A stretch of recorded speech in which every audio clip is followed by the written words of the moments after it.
Next one is gastrulation. So embryonal development में हम लोगों ने फर्स्ट क्लीवेज देखा, बाद में ब्लास्टुलेशन, इम्प्लांटेशन और लास्ट वाला है वो gastrulation. What is exactly gastrulation? See, gastrulation is a dynamic process in which the rearrangement and reorganization of cells to form three germ layer,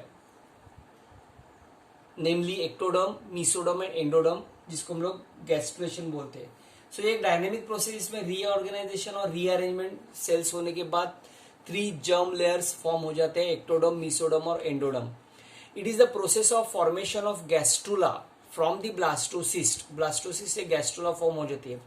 In the gastrula stage there are two important events that takes place in this activity। दो event form होते हैं।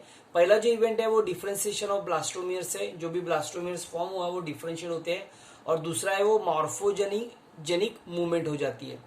सो क्या होता है differentiation of blastomeres में? This process results in the formation of three germ layer, namely ectoderm, mesoderm and endoderm from the cells of the embryoblast.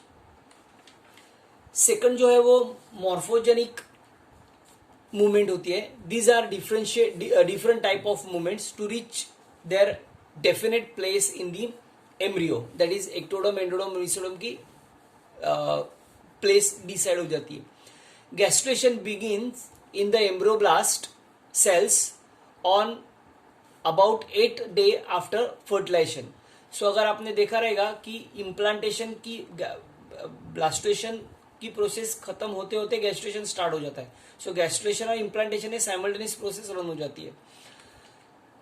सो ये मैंने diagram दिखा है। ये जो फर्स्ट डायग्राम आप देख रहे हैं, इस डायग्राम में ट्रोफोब्लास्ट है, देन सेल्स ऑफ रूबेर है, एम्ब्रियोनल पोल है, और ये ट्रोफोब्लास्ट सेल्स है। जो कैविटी फॉर्म हुआ है वो ब्लास्टोसिस्ट है। नाउ ये जो सेल हम लोगों ने देखे epiblast, hypoblast, then primary yolk sac, exocoelomic membrane, then एक कैविटी क्या फॉर्म होती है एपीब्लास्ट में, बाद में एमनोटिक कैविटी फॉर्म होती है। कैसी होती है हम लोग देखेंगे। The cells on the free end of the inner mass of cells called hypoblast, that is primitive endoderms, become flattened, start dividing and grow downward towards the blastocells cavity of blastocyst।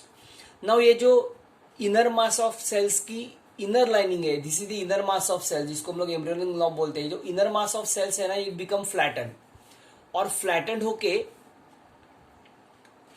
जिसको हम लोग hypoblast बोलते हैं, ये flattened होके divide and redivide होते हैं।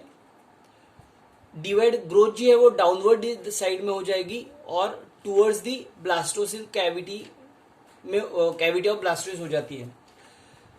सो this layer called endoderm, which is the first layer, first embryonic layer. It grow within the blastocoel and form a sac called as yolk sac. ये जो cell है endoderm के sales है, ये blastocyst के अंदर से, अंदर वाले हिस्से से डिवाइड एंड रीडिवाइड होके सैक फॉर्म करती है, जिसको हम लोग बोलते हैं योक सैक। सो ये जो सेल्स है वो डिवाइड होके ये फॉर्म करेगी लेयर, आई मीन सेल की लेयर, जिसको हम लोग प्राइमरी योक सैक बोलते हैं। The remaining cells of the inner mass of cells, जो बचे हुए इनर मास ऑफ सेल्स है ना, in contact with the cells of Rauber. Cells of Rauber जो एम्ब्रियोनल नॉब के सेल्स है, जिसको हम लोग बोलते हैं epiblast, that is primary ectoderm, ectoderm के पहले वाले layer. So primary ectoderm, both the layers form A flat bilamellar embryonic disc। ectoderm and endoderm together form embryonic disc from where the entire embryo is developed। so ये जो diagram दिखा है उसमें sales of रूबेर है, first diagram है, embryonal knob है, ये endoderm तैयार हुआ है, एंडोडर्म के सेल्स नीचे से डिवाइड एंड रिडिवाइड हुआ, डाउनवर्ड डिवाइड एंड रिडिवाइड होके प्राइमरी योक सैक फॉर्म हुई, जिसके अंदर फ्लूइड है, जिसको हम लोग गैस्ट्रोसिल बोलते हैं। और ये जो मेम्ब्रेन तैयार हुआ है नीचे, जिसको हम लोग एक्स्ट्रा एम्ब्रियोनिक एंडोडर्म भी बोलते हैं, जिसके बाद ट्रोफोब्लास्ट है। नाउ एक्टोडर्म एंड एंडोडर्म ये टुगेदर फॉर्म हो जाती है एम्ब्रियोनल डिस्क, जिससे एंटायर एम्ब्रियो डेवलप हो जाता है। So after formation of endoderm, the second layer to be differentiated is the ectoderm. So ectoderm और ectoderm form हुआ है. पहला layer endoderm होता है, बाद में ectoderm होता है. Cells of the epiblast divides and redivide and move in such a way that they enclose the amniotic cavity. So एक cavity form हो जाएगी जिसको हम लोग amniotic cavity बोलते हैं. The floor of this cavity has the embryonal disc. The pyramidal cells of the disc towards the amniotic cavity forms the embryonal ectoderm. The roof of the amniotic cavity जो form होती है उसके roof में, the roof of the amniotic cavity is lined by the cells which is called as amniogenic cells.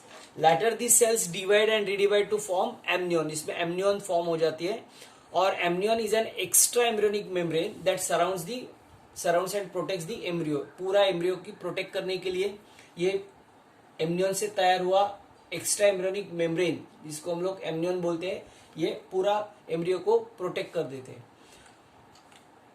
As a result of these changes, the bilamellar embryonic disc is positioned in between amniotic cavity and yolk sac.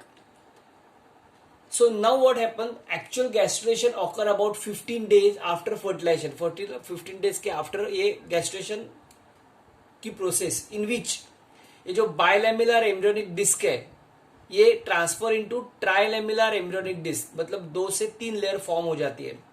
This transformation occurred by the division and rearrangement and migration of cells of epiblast. epiblast को जो cells है वो rearrangement, division और migrate होके 3 layer form करते हैं. It begins with the formation of primitive stick. जो बीच वाले cells है ना, ये बीच वाले cells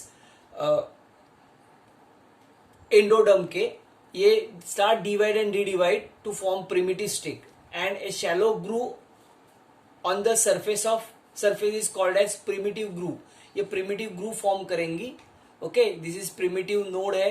ये जो cells है ये इसको हम लोग primitive grooves बोलते हैं, जिसको दूसरा नाम है primitive stricts. ये primitive stricts primitive groove तैयार करेगी. This stricts progresses from posterior to anterior. Posterior मतलब नीचे जाके साइड में डिवाइड हो जाएगी एक्टोडर्म, एंडोडर्म और एक्टोडर्म के बीच में से. From site of primitive stick A third layer of cells called mesoderm extend between ectoderm and endoderm. The anterior end of primitive grooves communicates with yolk sac by an aperture called as blastopore, which is nothing but the future anus.